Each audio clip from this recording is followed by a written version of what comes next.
Hello everyone, this is Austin at Bates Nursery, and today we're talking tomatoes. Specifically, we're going to talk about some of those mid-season issues that come up, when you should worry and when you shouldn't worry.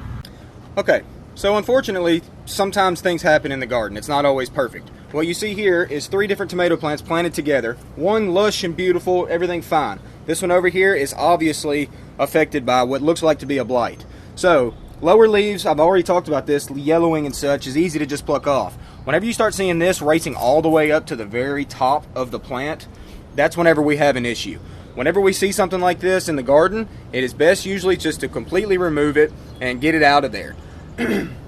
What's going to end up happening is you're going to start seeing this pathogen spread through other healthy parts of the plant. Now, one practice that I like to recommend is that if you are going to water, if they need it, generally do not ever water leaves of a plant. That's not how the water is taken up in most abundance. So we need to just water the soil level, keep the splashing low. We don't want to splash on top of the dirt. That brings stuff up to the leaves as well. So just water the soil around the plant. It'll find that water and take it up itself.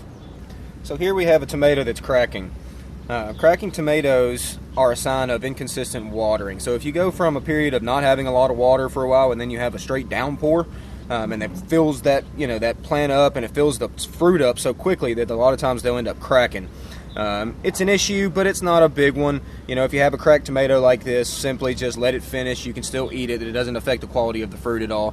What it does do is it allows an entrance point for insects, which does happen sometimes, but usually not. Not a big deal, but what we want to do is try to consistently water our tomatoes as they need it, and don't let them go super bone dry and then just straight up water them like crazy. Okay, another thing we have to worry about when it comes to tomatoes is going to be pests. We live here in Middle Tennessee and the pests are plentiful. The big 3 generally are going to be aphids, they're going to be caterpillars around soil level, and then there's going to be hornworms. Aphids are small little insects that generally congregate on the back sides of the leaves. If you have minimal aphids, not much attention is needed. They're very easy to kill just with your hands. You can use soaps and oil or organic products that's going to take care of them. But if the numbers are low enough, I want you to leave those on there because they bring in beneficial insects to have a very healthy garden with good bugs and bad bugs. So a lot of different insects eat aphids. So if the numbers are low, leave them on there and let the good bugs come in, mainly ladybugs. Some of the worst pests that can get us are going to be usually cutworms. It's a small little worm that stays around soil level and they tend to feed at night. They usually go for seedlings, so very young plants. They're going to come out, they're going to take that stem and they're going to cut it right in half. Not a good pest to use or to have. One product I like to use early in the season is a product called diatomaceous earth. That literally kind of cuts the body of that insect and it will take care of that issue with cutworms.